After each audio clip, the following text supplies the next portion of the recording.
Sodom, inhospitality or homosexuality? Which one is it? The account recorded, witnessed and recorded. Recorded, an inspired account recorded in regards to Sodom and Gomorrah, right? Sodom. What was happening there? Why did God rain down fire and brimstone? Why did that location become the recipients of capital punishment? What was the justice served for? What was taking place? Were they inhospitable? Was that the case? Was it that they were not practicing hospitality? Neglecting the needy, perhaps?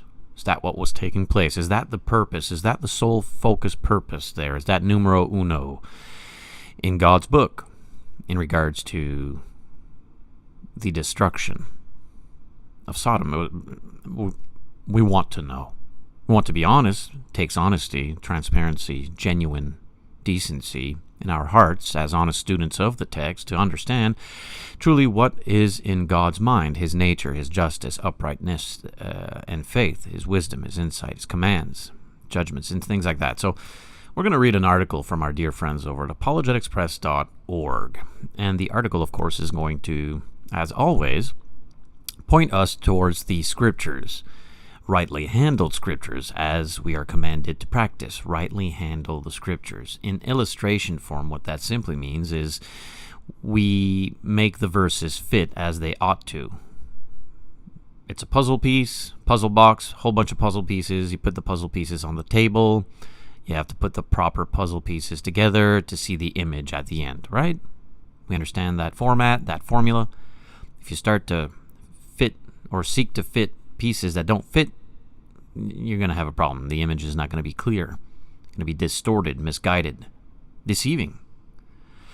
So we want to understand what's taking place with Sodom. Was the problem, was the sin, the lawlessness, the sole focus priority of their capital punishment received because they were inhospitable? They were not practicing hospitality. Or was it homosexuality? Was that the true problem with Sodom?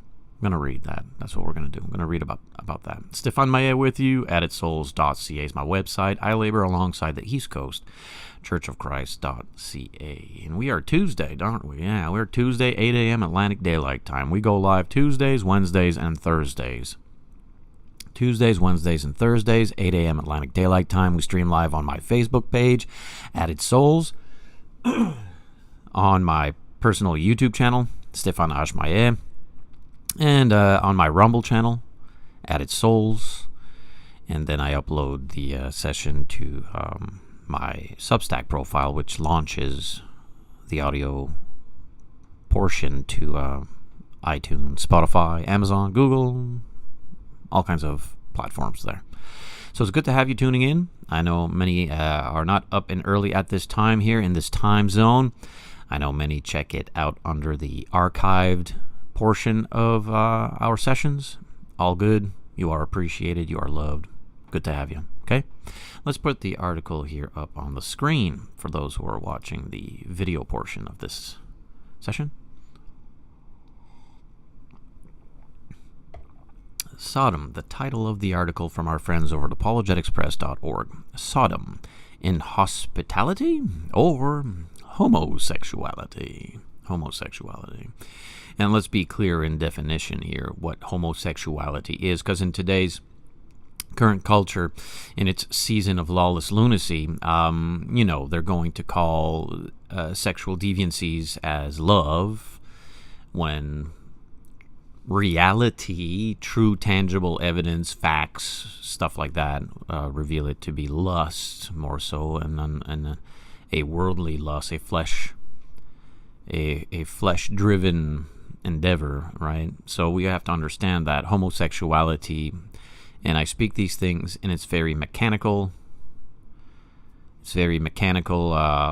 surgical fashion, okay? We want to keep things decent.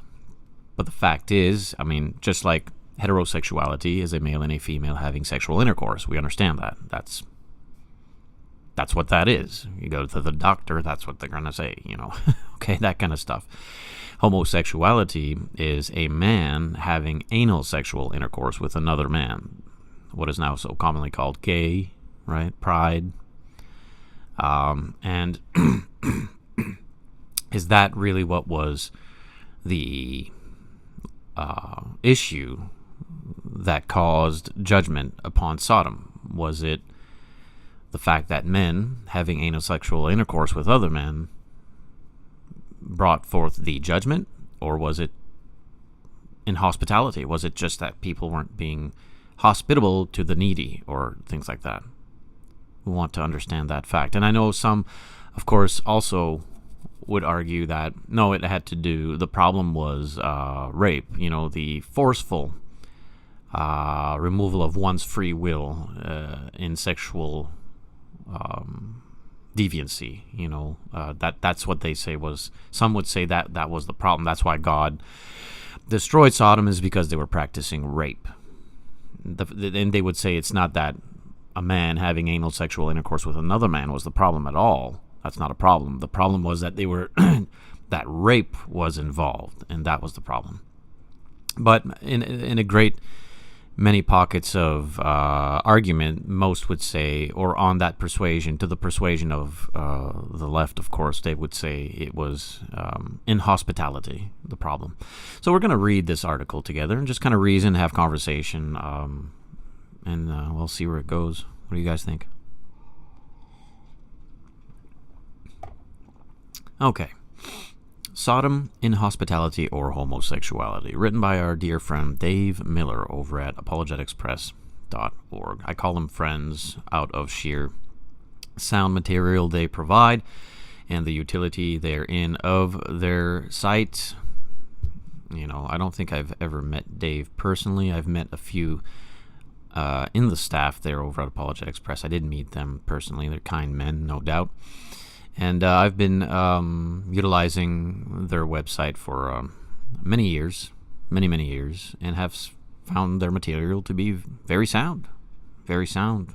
It's what I can read in the Bible. So when you tell me stuff, and the stuff you're telling me is what I can read in the Bible, and it makes sense, I'm like, okay, well, there it is. So Dave Miller is the writer of this article. He begins and he says, the social forces, I'm quoting now from the article, the social forces behind the present-day politically correct agenda have been significantly successful in reversing the historically universal rejection by American civilization and a great many Western Hemisphere. The Western Hemisphere in its compass over here in Canada as well. It was understood. But because our dear brethren are Americans, they're going to speak from the American context, but it applies, no doubt, to you and I as well. Historically universal rejection by American civilization of the legality, political legitimacy, and social propriety of homosexuality. Remember, this in its tangible evidence in an honorable court of law is a man having anal sexual intercourse with another man, a man lusting towards another man for the purpose of sexual intercourse. So, as a result of changing social norms, of course, and the pressure of an emerging politically active, quote, gay community in the United States, also in Canada, in 1973, the American Psychiatric Association deleted homosexuality from its official listing of mental disorders. This is, of course, the Diagnostic and Statistical Manual of Mental Disorders, and you can see that in the American Psychiatric Association, 2002. Now, the American Psychological Association followed suit, of course, in 75. And in the midst of this reshaping of societal sensibilities, those who wish to retain some, quote, attachment to the Bible insist that the good book itself shares their viewpoint that same-sex relations are not inherently sinful, right? Because we tend to do that. We want to justify a certain practice that has been understood in our society as lawlessness, as lawless. So we want to justify our lawless acts. so that we can give credibility and no longer be seen in guilt of a lawless act. So we're going to try to find a manner in which we want the Bible to say it's okay.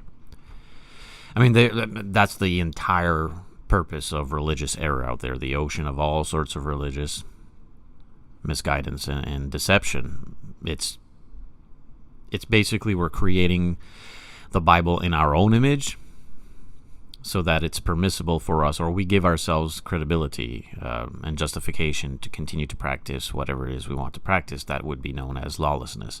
So in other words, if I want to practice homosexuality, I'm going to find Bible verses, or I'm going to interpret certain Bible verses, or kind of shuffle some Bible verses together that would appease my guilt so that I am no longer feeling guilty about this, and therefore find myself justified before God, right?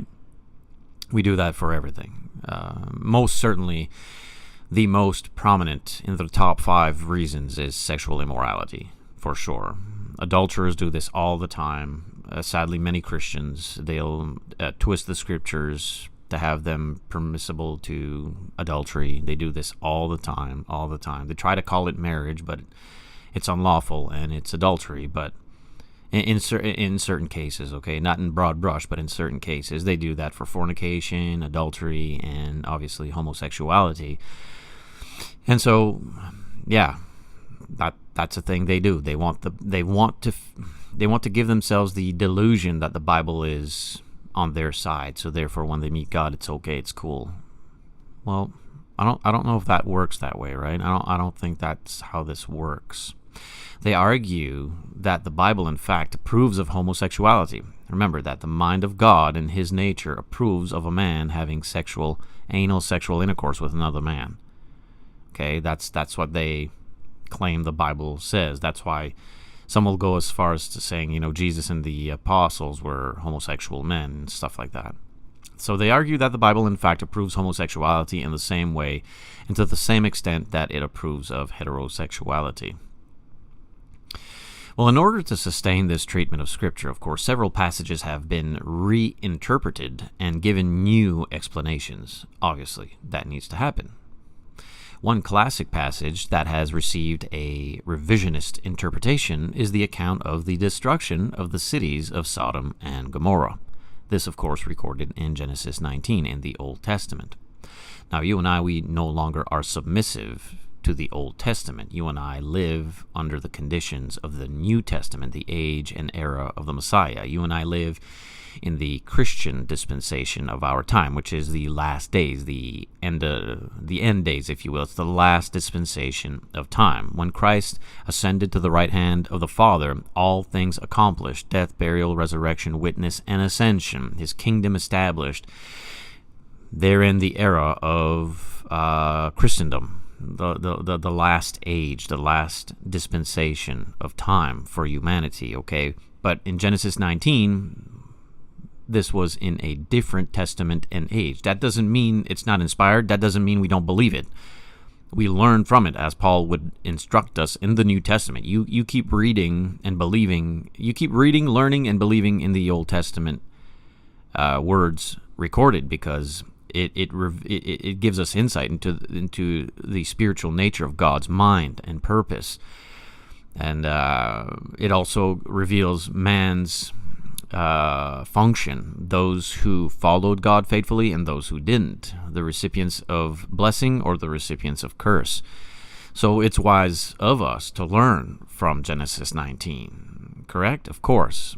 So, yeah, Genesis 19. Traditionally, this passage has been understood to represent a denunciation of homosexuality. It was kind of the source go-to, if you will, to God's nature and what he thinks of homosexuality and what he thinks in his created beings. He created us in his image.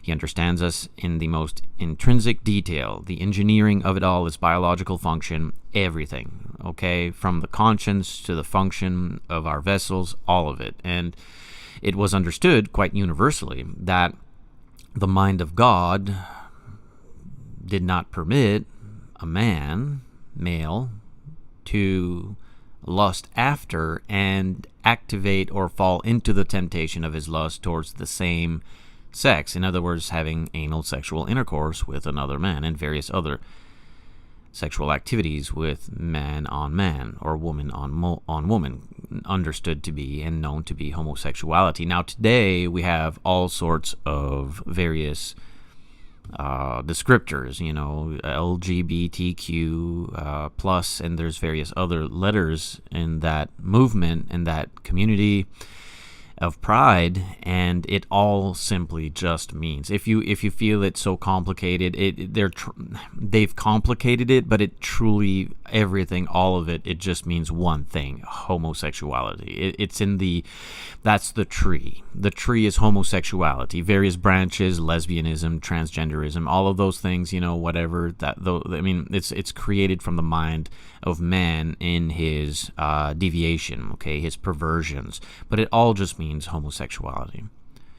So this understanding has been so universal, in fact, that the word sodomy, would you know it? Of course, the word sodomy, you sodomite, a sodomite, sodomy, was incorporated into English vernacular as referring to, quote, any of various forms of sexual intercourse held to be unnatural or abnormal, especially anal intercourse or bestiality. This, of course, from the American Heritage Dictionary, 2000, page 1651.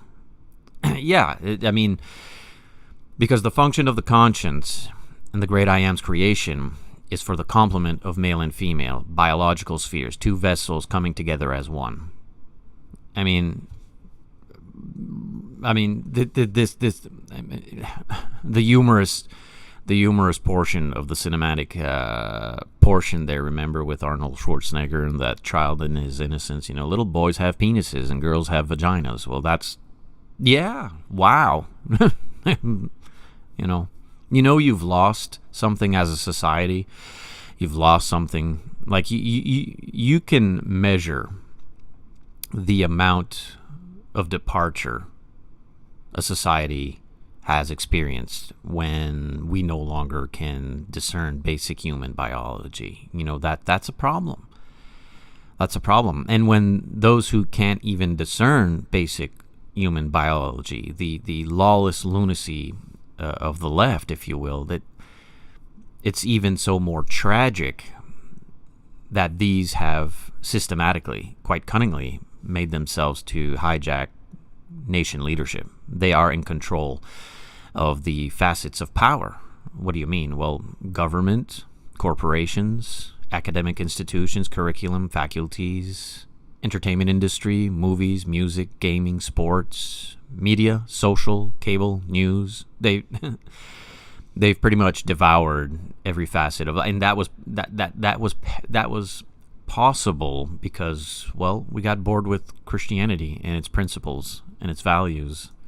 We got bored with that. We got spoiled. We withdrew ourselves from the responsibilities of freedom, of liberty, and here we are, living in an age where the people who are in control of our lives, our livelihood, they can no longer discern basic human biology, and it all stems to the same repetitive spiral downwards that we see humanity throughout history practice. It's sad, it's tragic, really, it is. It was understood. It was well understood in a universal way for ages and ages and ages, that what was not heterosexual was not normal. Now, fornication in the heterosexual realm is lawlessness. It's outside the permissible boundary of holy matrimony, right? So if you're outside the marriage bed and you're practicing sexual deviancies in the heterosexual portion of life, it's a sin. It's lawlessness. You can't go to heaven that way, despite the normalization of fornication in our society now. We've been Corinthianized, if you will. But that's how it all had to begin, you see. Diminish the quality of fear we had in God and His law, and therein, pervert the understanding of His grace and begin fornication. And fornication had to come first in that path to where we find ourselves now in society, which is the full amount of lunacy found in perversion. It had to begin with fornication. We had to normalize fornication. You understand that? because that at that time, normalizing fornication would have been permissible in society.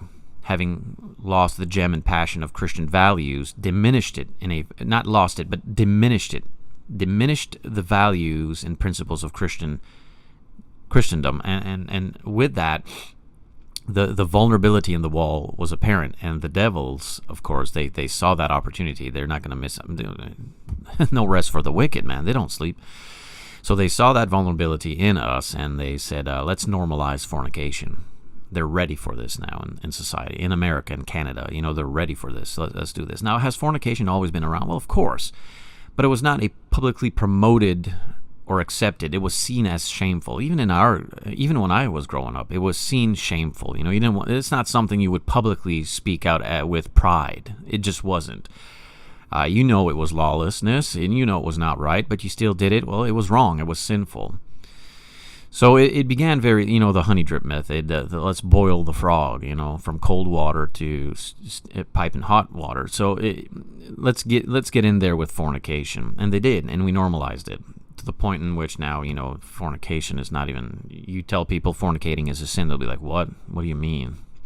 So we had to begin with fornication, and then, of course, it moved its way into adultery, because every instance of adultery is going to be associated with fornication. In the, of course, literal, physical manner. One can be an adulterer in his heart if he is lusting towards another individual there who he's not married to, kind of thing, okay? But we're speaking in the physical, literal, intercourse fashion. Adultery came in, and we had to normalize that. So from fornication to adultery, and of course, once we won the battle of adultery and made it quite normal in society, crumbling the house, no doubt, the household, and the community, the neighbors, then it was time now to embrace homosexuality. And it came through all these facets that were being recruited. You couldn't listen to any music, any kind of entertainment industry, academics. Again, remember the 5 facets of power, principalities and powers that you and I wrestle with. It's not flesh and blood, is it? No. The powers and principalities are government, all its branches, okay? It is corporations and all their branches of power, academic institutions, the entertainment industry, and, of course, the media outlets. It's principalities and powers. It's not flesh and blood. Okay, we're wrestling against these things. And they made it normal. And what was once commonly called in the closet was now out of the closet. So how many... So if you see, for those of us who've walked on this earth for a given amount of time, I've been on this earth now for 50 years, so I've gotten to see where we were to where we're at. Now, the homosexual is in control of our nations. And they have manipulated the political atmosphere to create policies enforced against those who would dissent, those who would oppose homosexuality, to the point in which we're jailing those who would oppose. And we are making it illegal to quote certain scriptures in certain interpretative departments, okay? So that's where this goes. But how may the Sodom account be reinterpreted to place same-sex relations in a favorable light? This is the idea, of course, to justify the practice, and this is what lawlessness does. We need to create the scriptures in our own image, so we're going to have to interpret the many locations where it so clearly speaks out against homosexuality. We have to interpret it differently. And remember, we also had to insert the subjective mentality as the end-all says-all of our argument. In other words, we had to remove the thought that there was such a thing as an objective absolute. We had to do that. And it's very strange, and I've spoken of this many times in my sessions, how the individual who subscribes to a subjective realm, relativism, pluralism, emotionalism, this subjective realm, there is no such thing as absolute truth, yet these same individuals, with great hostility, are going to tell you that they are absolutely certain that you are wrong, yet they do not believe in absolutes. It's, again, the height of self-righteous hypocrisy, this entitled, unrighteous virtue, this unrighteous enlightenment that they so profess. And so they seek to reinterpret the scriptures because, again, the isms. No one knows the truth. There is no such thing as the truth. And so I must create my own personal truth, and I'm going to have emotional investment in that category, and there it is. Anybody who opposes me, I'm going to, be angry, offended. So how may, from that persuasion, from that portion, how may the Sodom account be reinterpreted to place same-sex relations in a favorable light? How can we do that? Two explanations have been offered in an attempt to confer biblical legitimacy on homosexuality. And we're going to enter into the portion of this article titled Inhospitality or Homosexuality. What was the true purpose and focus of God's judgment upon Sodom and Gomorrah? Was it inhospitality or was it homosexuality? And that's what we're going to keep reading here from our friends over at apologeticpress.org. I'm going to take a drink of coffee here.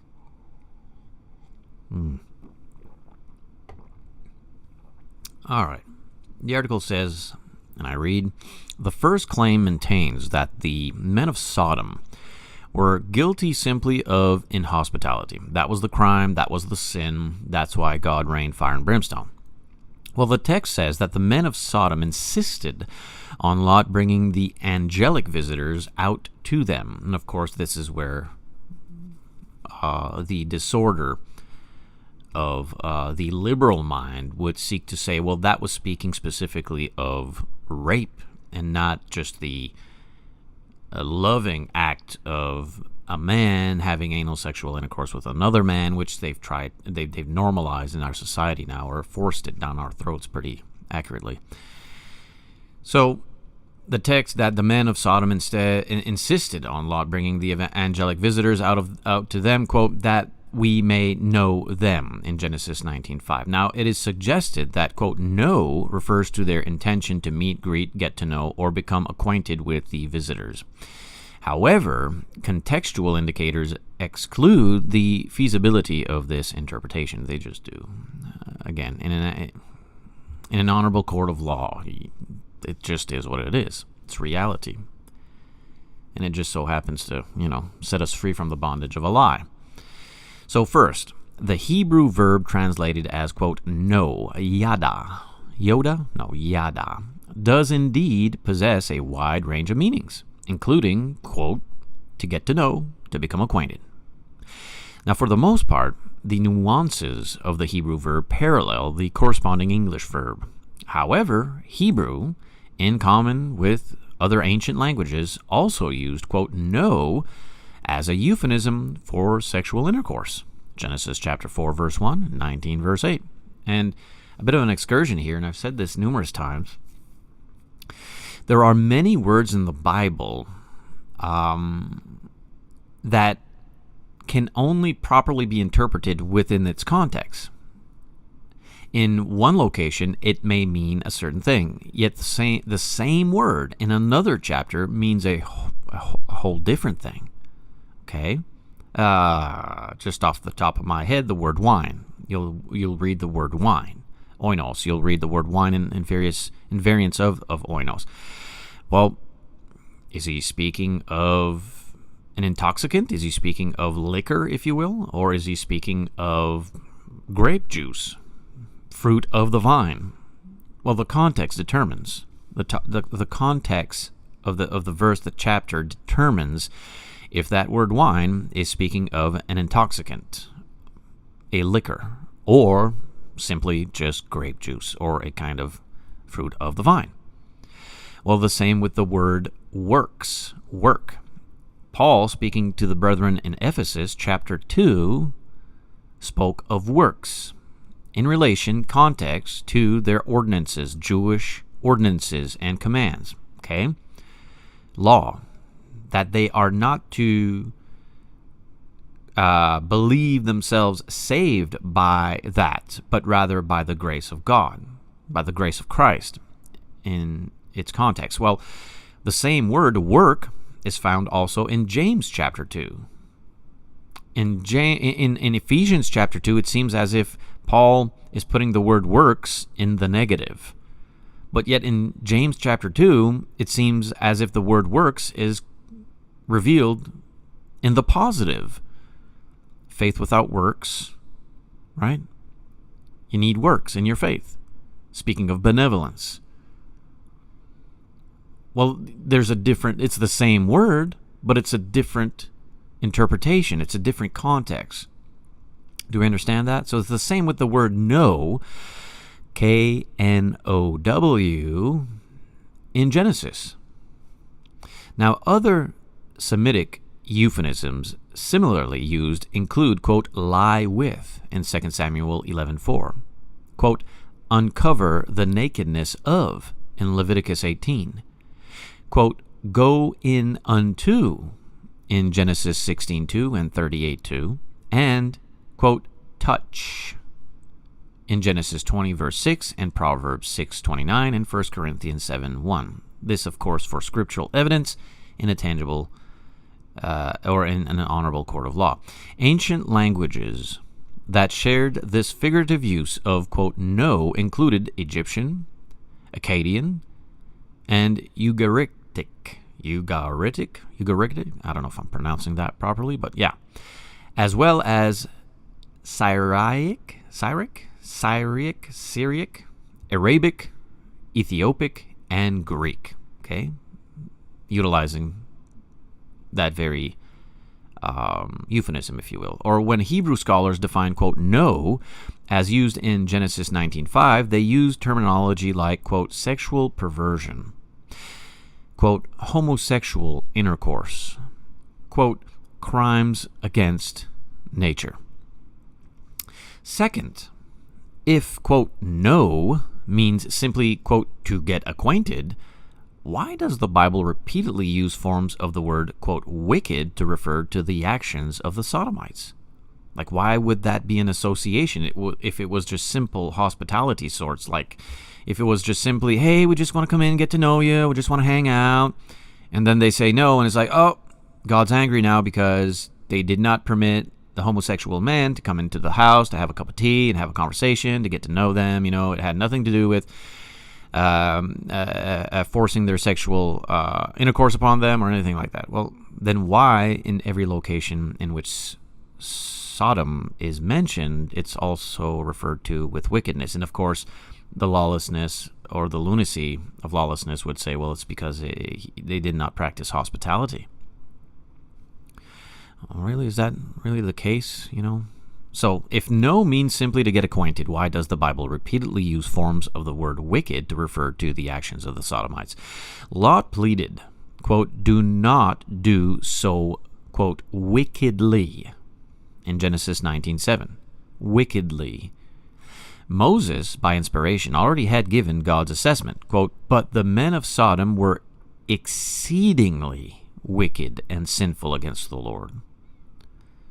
And again, you hear the argument, well, for those who were, because they were forcing their sexual intercourse upon those who did not seek to receive that sexual intercourse, rape, as we commonly so call it. And that's why. Really? Quote, their sin is very grievous. The Holy Spirit says very grievous. Genesis 18:20. The other verse was Genesis 13:13. Peter referred to the, quote, filthy conduct of the wicked and their, quote, lawless deeds in 2 Peter 2:7-8. Inhospitality? Very sinful? Lawless deeds?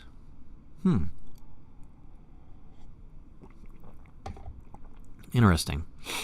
But, quote, getting acquainted is not, quote, wicked.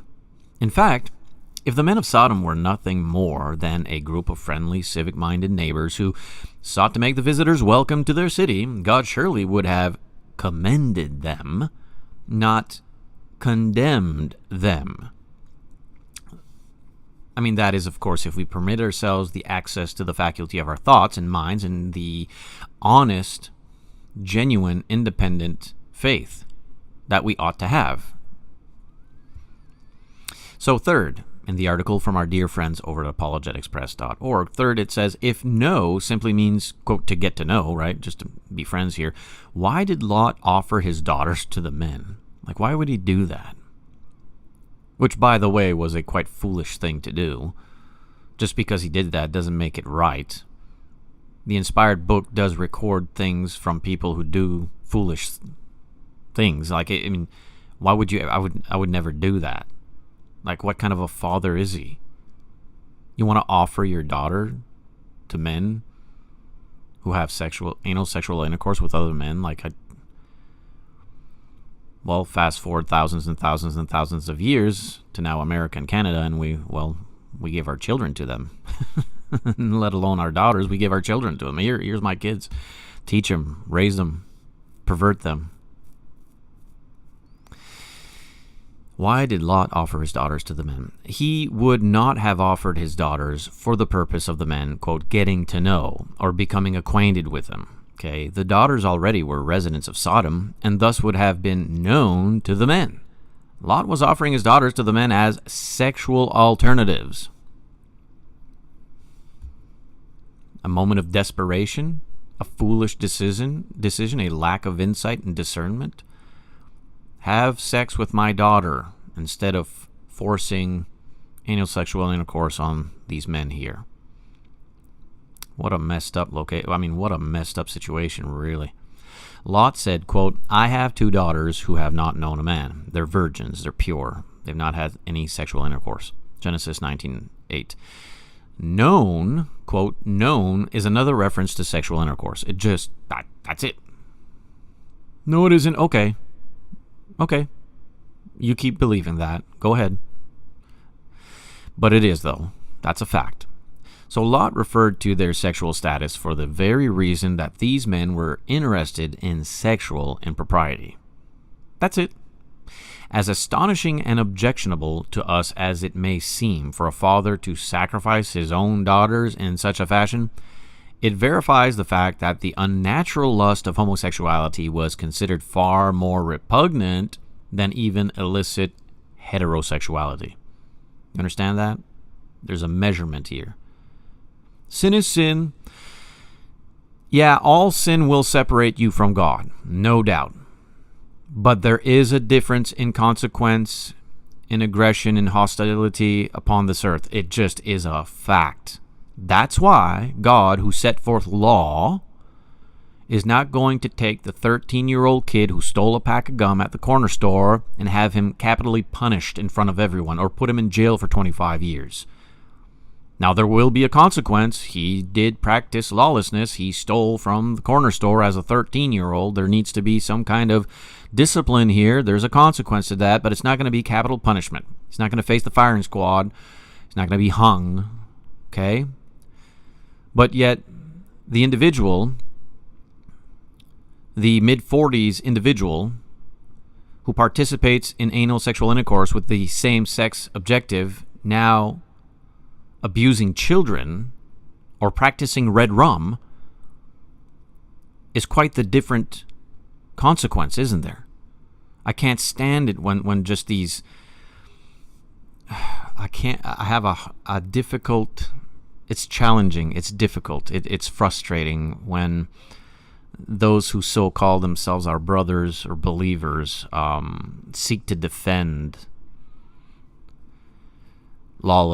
seek to defend the innocent slaughter, seek to defend the slaughter of innocent life and the perversion of innocent life, and they'll say things so foolish. Sin is sin. In other words, you're not allowed to say anything. You're not allowed to tell us it's wrong. Whatever. I don't play those games. I'm too old. I'm too old to play those games. Just not going to do it. There is a difference. There is a difference. So much so, and so desperate is it, that though it was as bad as it is, as he was willing to give his 2 daughters, 2 virgins, to these homosexual men, as bad as that is, apparently is not as bad as the act of homosexuality, which is unnatural. Fornication is a sin. You can't go to heaven if you openly participate in fornication. Never going to happen. Doesn't matter how much you try to justify yourself, it'll never happen. It's like Paul told the brethren in Corinth, quite clearly what he told the brethren in Corinth. Do not deceive yourself. What was the deception? What was he speaking about when he told the brethren in Corinth, do not be deceived? What was he talking about? Don't ever convince yourself, don't ever make yourself think that you're on the way to heaven if you practice fornication. But guess what? Homosexuality is worse than fornication. It just is. Fornication's bad, can't go to heaven. Adultery's worse, can't go to heaven. Homosexuality, it's the worst of it all. Can't go to heaven. Can't go to heaven. Never going to happen. Don't deceive yourself into thinking you will. You will not. Right? So even the act of this father wanting to give 2 daughters to these homosexual men, as crazy as that is to me, and I know to you, like, that's a sin. You don't do that. Don't do that. It was still not as bad as permitting the homosexual men to come in and forcefully have anal sexual intercourse with these other men. In addition, the article continues, scholars have further noted that in antiquity, a host was to protect his guest at the cost of his own life. Very important, it seemed. So, now, 4th point here. The men of Sodom threatened Lot with the words, quote, "We will deal worse with you than with them," in Genesis 19:9. Well, if their intention was simply to, quote, get to know the visitors, what would, quote, dealing worse with Lot entail? Really? Like, do people not reason? Again, it's not about reasoning. This is just for encouraging those of us who already know. We're kind of preaching to the choir kind of thing, but the lawless lunacy of the disordered mind who seeks to liberate himself from conserving what is true and real, what is God's account. He liberates himself from that and shackles himself to a lie. And it's sad, really. Quite seldom that you find someone who opens his heart to saying, you know what, yeah. We keep reading. Did their threat imply that they would become so thoroughly acquainted with Lot that they perpetually would remain in his presence and make a pest of themselves? Like maybe they intended to impose on Lot's hospitality to the point that they monopolized his house, ate his snack foods, and refused to vacate his home at a courteous hour. Is that it? Really? In a further effort to achieve sanction for homosexuality, attention has been directed to the words of Jesus in his commissioning of the 70. He instructed them in their evangelistic travels to enter into those cities that would receive him, and to feel free to partake of the hospitality they offered. This in Luke chapter 10, verse 7 and 8. However, should a city fail to receive them, they were to shake the dust off their feet against the city. Right? Now Jesus then declared, quoting, "It will be more tolerable in that day for Sodom than for that city," in verse 12 there. Well, defenders and practitioners of same-sex relations claim that Jesus simply was drawing a comparison between the inhospitality of the cities that the disciples would encounter and the ancient city of Sodom. They claim that the inhospitality of a city that would reject Christ's own emissaries would be a greater evil than Sodom's inhospitable treatment of the angelic visitors. Well, as previously noted, if, quote, hospitality were the issue at stake in Sodom, the Sodomites should have been commended, since they only wanted to, quote, get to know and be hospitable to the visitors. In fact, Lot should have been the one condemned, since he attempted to deter the hospitable overtures of the welcome wagon. In reality, the words of Jesus in Luke 10 were not directed against the city's refusal to be hospitable towards the disciples. Okay? Rather, he condemned them for their refusal to accept the teaching of the disciples. Jesus pinpointed their task when he declared, quote, "He who hears you hears me. He who rejects you rejects me." Luke 10:16. Jesus placed Sodom at the top of the list of the most notoriously wicked cities of antiquity.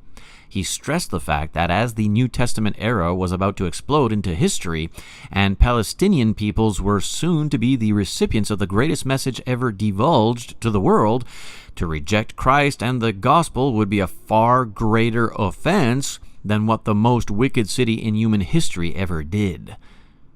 What the inhabitants of Sodom did was repulsive, repugnant, incredibly depraved, and disgusting. You know, everything that we now embrace and think is normal, that we teach our kids since they're little to practice. But to reject the antidote to sin is the ultimate insult and represents the final infraction against God. In other words, as completely unnatural, repulsive, and disgusting and perverted as the act of a man having anal sexual intercourse with another man is, it's worse for them when they reject the good news of the Messiah, the good news of the Christ, which would liberate them and forgive them of such perverted lunacy.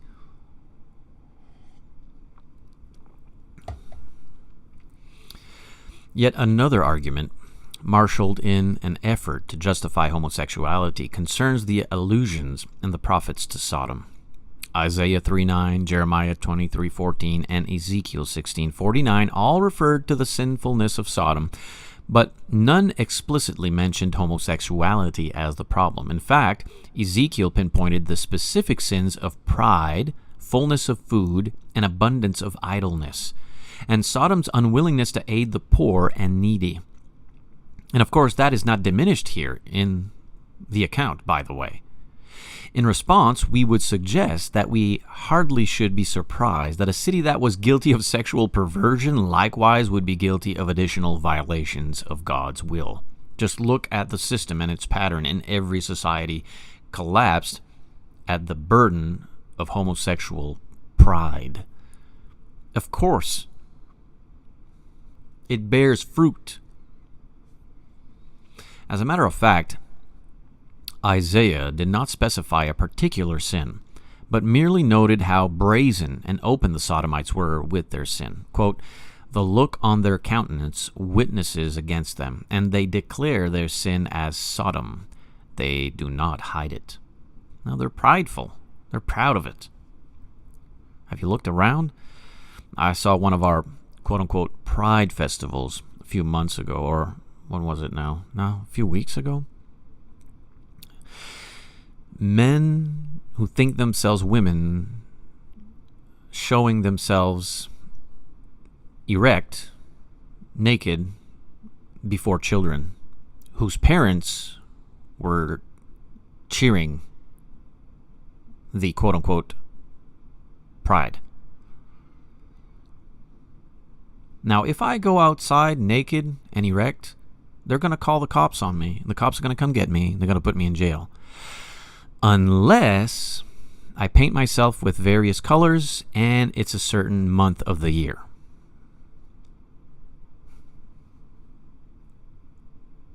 I know. And if you think, well, this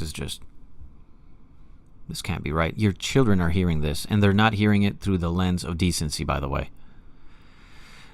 Little Johnny and little Nancy are right now in the public school system, and they have a they-them non-binary teacher telling them to explore and that they don't need to tell mommy and daddy. They are. It don't matter if you want to block that out of your mind. They are. They do. Back in my day in school, they began that kind of stuff. They had us put condoms on cucumbers and bananas in social classes. Now they teach the children to explore, because maybe they were born in the wrong body. They need to explore. Young little children exposed to this. It's abuse, it's child abuse, but it's normal. And to say it's child abuse gets us put in jail. Has nothing to do with hospitality. Has nothing to do with hospitality. There's a reason God practiced capital punishment on Sodom and Gomorrah.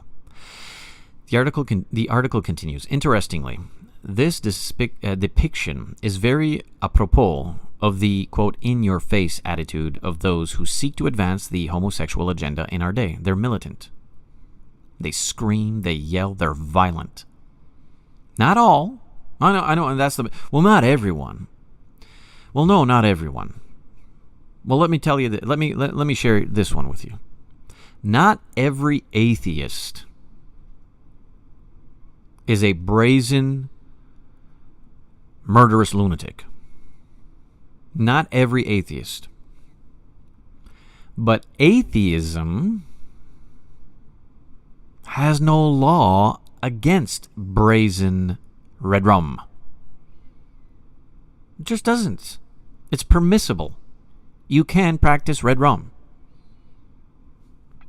There's no law against it within the realm of atheism, because there's no such thing as absolutes. There's no right or wrong. Yet somehow they are absolutely certain you and I, following Christ, are wrong.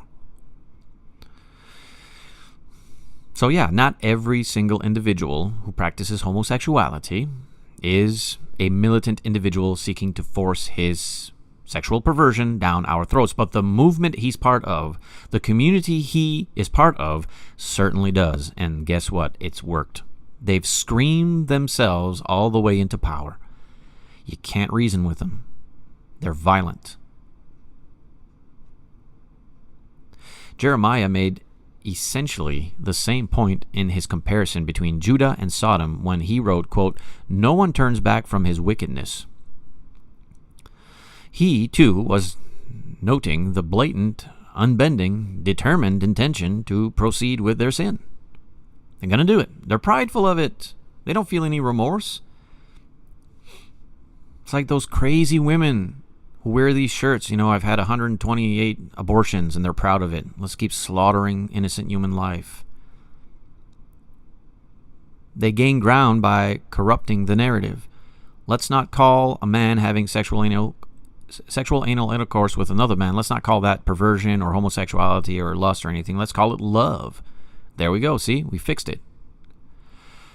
Let's not call the crushing of a little baby human skull and an amputation ripping his limbs apart or her limbs apart. Let's not call that red rum. Let's call it healthcare. See, boom, there, fixed it. Let's not call fraud or thievery what it is, because that sounds real bad and people don't like fraud and thievery. Let's call it socialism. Let's just call it helping people, helping our neighbors. I could go on and on. Ezekiel, though, mentioning the additional sins listed above, nevertheless referred repeatedly to Sodom's abomination. Chapter 16, verse 15, compared with various other verses there. Moses connected abomination with homosexual activity in Leviticus 18:22. We've bowed down to them so much, right? The homosexual says, "You're homophobe." We got scared of that. Oh no, I don't want to be a homophobe. That sounds bad. It's the same tactics. The same with with racist people. With racist people who literally hate you because of your skin pigmentation. Racist people will scream racism. They'll call you a racist. It's a simple, cunning formula, really. Whatever you're guilty of, just accuse your enemy. Make everyone believe he's the one guilty of those things. We know what that is. We've been the victims of those. We know what kind of abuse comes at the hands of those sorts. That's what they do. The fascist is going to call you a fascist, right? The Nazi is going to call you a Nazi. The racist is going to call you a racist. It's the language of Ashdod. It leads to it changes the narrative. It corrupts the narrative. It's how the enemy functions. And if you don't know the enemy, you're going to get it. You're going to get devoured. If you don't know who your enemy is, you're going to get devoured. It's a lonely world, no doubt. You're quite lonely when you can discern religious truth from lies and political truth from lies. You're in an exclusive club, okay? You're in an exclusive club. So the next portion of the article is titled Homosexual Rape. Because remember, that's another argument there that they utilize. One argument that they utilized was hospitality. That's why God completely destroyed them. It was lack of hospitality. Well, that's a lie. It's not true whatsoever. Was the lack of caring for the needy part of the problem? Of course it was. It's progress, quote unquote, right? Quite to the contrary. For the descriptive word, it's quite to the contrary. No, it's not progress, but it's part of the branches. It bears fruit. If you have a society that is overrun by homosexuals, yeah, there's going to be a lack of hospitality in regards to the needy. And so it's a byproduct, if you will. So that doesn't work for them. It never has. It never will. God did not practice capital punishment on Sodom and Gomorrah because they were inhospitable. That was not the sole priority and focus. So now, well, we must pivot. What do we say? Well, now it was because of rape. It was because of rape. So the second explanation offered to justify homosexual relations is that the men of Sodom were not condemned for their homosexuality, but for their inhospitable intention to engage in homosexual rape. That's a very different thing, right? That's the purpose. That's why God was angry. Not necessarily, not inherently the act of anal sexual intercourse between two men. No, not that, but the forceful act. So proponents of this position, of course, suggest that rape, being non-consensual, right, is wrong and worthy of condemnation, whether homosexual or heterosexual. And it is wrong. I mean, obviously, yes, it's wrong.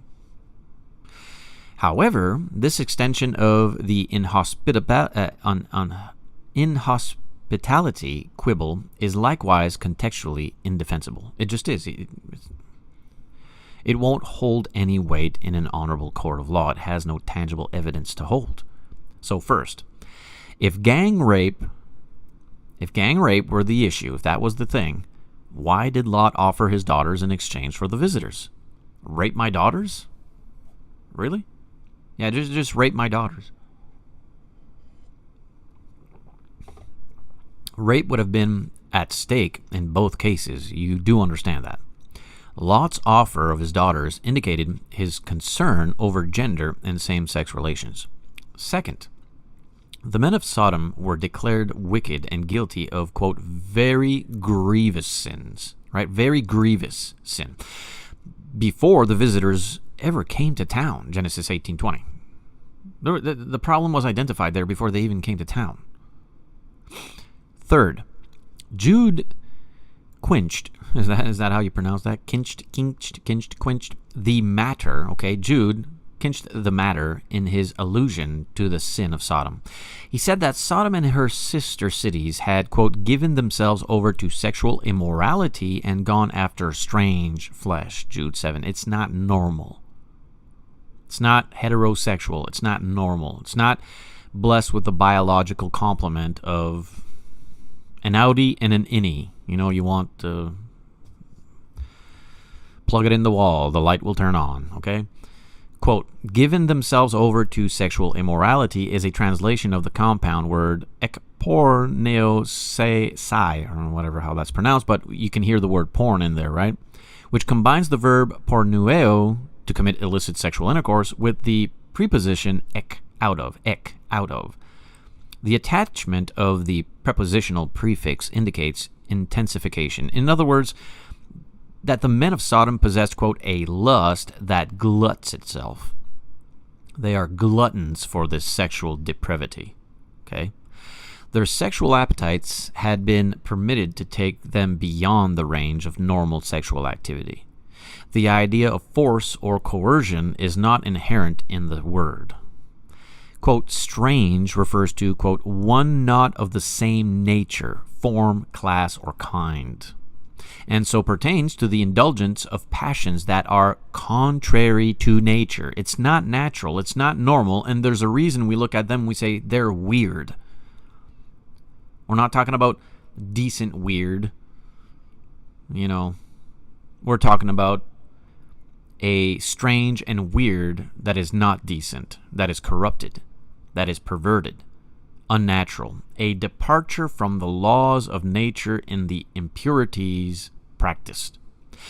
The frequent allusion to nature by scholars is interesting in view of the fact that Scripture elsewhere links same-sex relations with that which is, quote, against nature in Romans 1:26 and 27, or unnatural.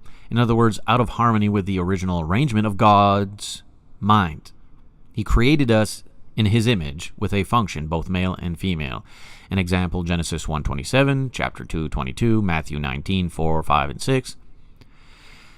Summarizing, Jude asserted that the sin of Sodom was homosexual relations, not homosexual rape. The sin was homosexuality, being, quote, gay. And if you ask them to define their practice, they never do. It's not because they don't understand it.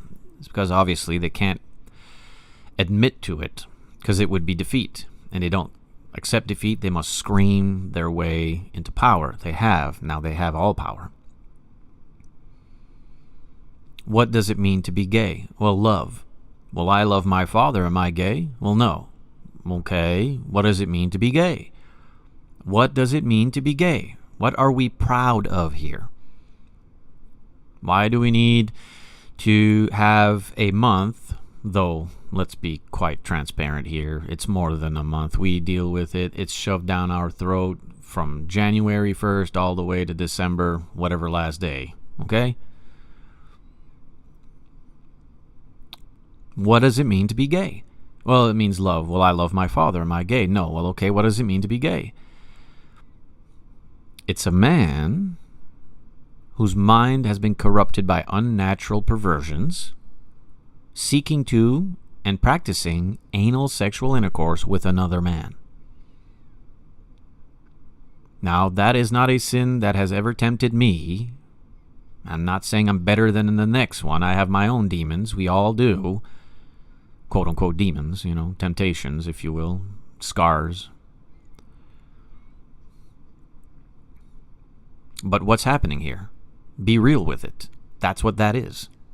It's unnatural. And it is a greater sin. It just is. And we deliver our children to Him every day. No, God did not rain fire and brimstone on Sodom and Gomorrah because they were inhospitable. No, God did not rain fire and brimstone on Sodom and Gomorrah. He did not practice capital punishment upon them because they were guilty of rape. They were homosexuals, they were militant, and they were doing what we see today out there in the pride they have. Fourth, the article continues.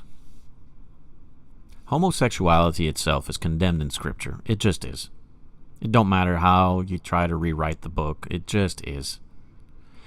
Under the law of Moses, for example, God made homosexuality a capital crime that evoked the death penalty. It just did. That's how God saw it with great serious interpretation. He stipulated that both parties to the illicit sexual activity were to be put to death in Leviticus 20:13. But remember how we began this session. We no longer live under the old law. Christ came and purchased the New Testament with His own blood. You and I are now submissive to the New Testament, the 27 books of the New Testament. Though we learn God's nature and mind, who is the same yesterday, today, and tomorrow, though He changed His law, He did not change His being. We still learn what He thinks of it all in the Old Testament, don't we? God would not have required the innocent victim of homosexual rape to be executed along with the rapist, okay? Current culture may well reach the point where the majority approves of homosexuality as acceptable behavior. Well, they have over here in Canada, and, well, we've crumbled for it. Those who disapprove may well be accused of being, quote, politically incorrect. Oh, no. Forbid we be called politically incorrect, intolerant, or judgmental, or phobic. Even as Lot was, remember? How dare you judge us? They told that to that's a common one. Don't judge me. Well, they did the same back in Genesis 18:9. However, the objective, unbiased reader of the Bible is forced to conclude that God destroyed the men of Sodom on account of their sinful practice of homosexuality. And that's something that will never change. That's why they hate Christianity. That's why they hate the Bible. That's why they want to try to destroy everyone that believes in the Bible. That's why our nation has crumbled. It's fallen. It's done. It's cooked. Because of, homosexuality. To the point in which even saying what I am saying can have me in jail for life. Not allowed to say what I'm saying. It's against the law. It's hate speech. It incites violence. You see how they won? See how they got that done? We may have voted our way into this mess. I don't think we're going to be able to vote our way out of this mess. Sin, once it's permitted in, it don't want to go nowheres. And so now, all these principalities and powers, government, corporations, academic institutions, entertainment industry, media outlets and platforms, everything now, they've recruited all the vulnerable, scripturally ignorant individuals, which is sadly the majority. So where's the hope? Well, remember when Paul told the brethren in Corinth, don't deceive yourself. If you practice these things, you can't go to heaven. Don't think for 1 minute you can. Don't deceive yourself into doing that. Then he gives us hope at the end of that portion scripture. He says, and such were some of you. And such were some of you. You used to be drunkards. You used to be slanderers. You used to be homosexuals. But the grace of God, His gospel, His love, His compassion, His family, His willingness to embrace you and forgive you and heal you and instruct you and renew you and have you change is possible. It is. The science, observable, testable, the science, through history recorded, shows time and time again, when a household, to a neighborhood, to a community, to a state, to a nation, is consumed by homosexuality, it crumbles, it dies, it's destroyed. And the barbarians, they see the weakness, they come in and they slaughter us. Do you think the Russian or Chinese or whoever warriors are intimidated by Canadian military, more concerned about tampons in the men's bathroom than they are protecting the nation and its citizens?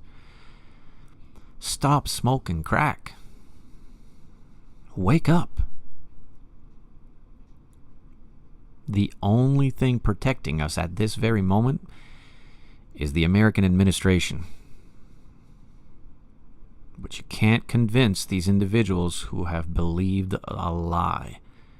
How did Rome implode? What happened to Egypt?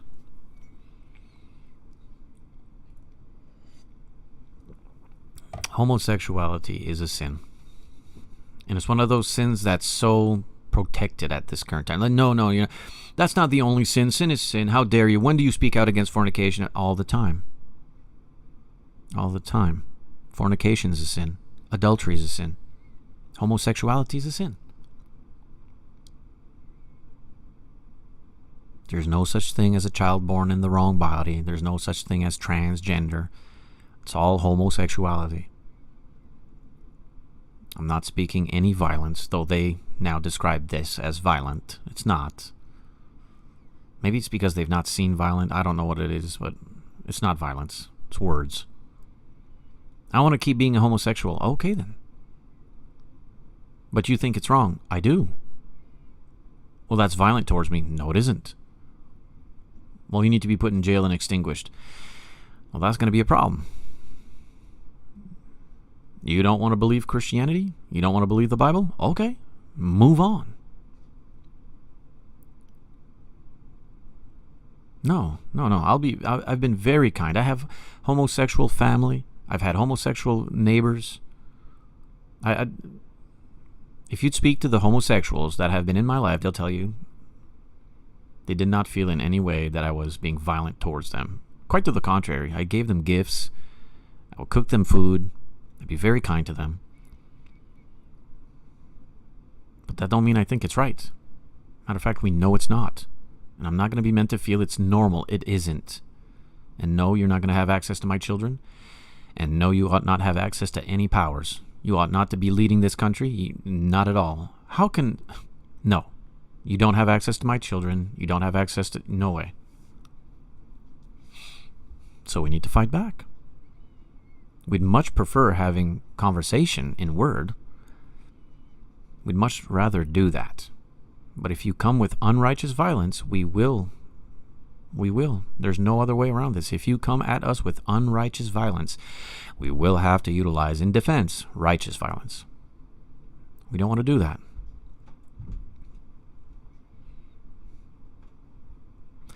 Homosexuality is a sin. Can't go to heaven. And there's no justification for it. It is unnatural. It always has been. It will always be. And it's not a service to those who are snared by it. And some leave that life. Now, I know you won't hear that on TV, but some leave that life. And they have accounts, witness that they speak. And we'd be wise to listen to what they say. How that community is really driven by a lot of disease, drug addiction, and suicide. And those who are saying it's wrong are not the cause of their destruction. All right, my dear friends, that kind of finishes off our session here this day. Answering the question, no doubt, why did God destroy Sodom and Gomorrah? It was for homosexuality. That's why. I appreciate your kind attention, of course. A bit tricky of a situation, isn't it? These conversations these days. Not permitted to have them, it seems. But we must. Because, well, we fear God more than man. That's it. That's all. Tomorrow morning, Lord willing, 8 a.m. Atlantic Daylight Time, we'll have ourselves another session. We go live Tuesdays, Wednesdays, and Thursdays, 8 a.m. Atlantic Daylight Time. We stream live on our Facebook page, Added Souls, on my YouTube channel, Stefan Ashmaye, and on my Added Souls Rumble channel. I'm going to upload the audio portion now to my Substack profile, and that'll be distributed to iTunes, Spotify, Google, Amazon, and various other platforms. You are loved. You are appreciated. And if you have the humble heart to study further, do that. And if you do struggle with homosexuality, you are loved. You are appreciated. You don't need to keep going or practicing that lifestyle. It doesn't end well. It won't end well in this life, and it won't end well in the afterlife. Change. Change. There's people who love you. There's people who care, who want you to change, who've been praying for you. All of us, even heterosexuals, we're tempted, aren't we? We're tempted. Self-control. You can learn self-control. All right, man. Till tomorrow. Peace out.